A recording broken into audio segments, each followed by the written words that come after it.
वाहतूक पोलिसांना आता ई चलन करता येणार नाही, नियमात काही बदल।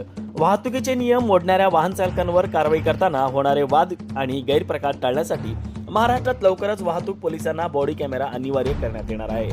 गोव्याच्या धर्तीवर हा नियम टप्प्याटप्प्याने लागू होईल। बॉडी कॅमेरा नसेल तर पोलिसांना ई चलनाची कारवाई करता येणार नाही, अशी घोषणा मुख्यमंत्री देवेंद्र फडणवीस यांनी विधान परिषदेत केली। ई चलन कारवाई करताना अधिकारी खासगी मोबाईल वापरून गैरव्यवहार करत असल्याच्या तक्रारी शिवसेना गटाचे आमदार सुनील शिंदे यांनी तारांकित प्रश्नावर मांडल्या होत्या। त्यावर उत्तर देताना मुख्यमंत्र्यांनी बॉडी कॅमेरामुळे पारदर्शकता येईल असे स्पष्ट केले। यासोबतच जुन्या ई चलनाच्या वसुलीसाठी लोक अदालत आणि 6 महिन्यात वसुलीची नवी व्यवस्था केली जाईल असेही मुख्यमंत्री यांनी यावेळी सांगितले।